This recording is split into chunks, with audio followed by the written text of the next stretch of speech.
Menghina Presiden Jokowi di media sosial, seorang warga di Bandung, Jawa Barat dipecat dari pekerjaannya. Nasib sial itu dialami pemilik akun Twitter Logi.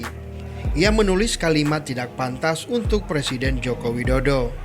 Akibat tweetannya itu, pemilik akun Logi kemudian diberhentikan dari tempatnya bekerja di Universitas Informatika dan Bisnis Indonesia Unibi Bandung.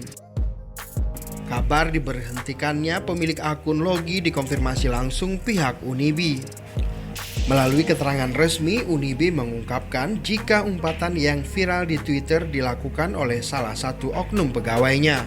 Kami menegaskan bahwa segala tindakan, aktivitas, pernyataan yang dilakukan maupun disampaikan oleh oknum terkait bukan merupakan pernyataan maupun sikap yang mempresentasikan Unibi.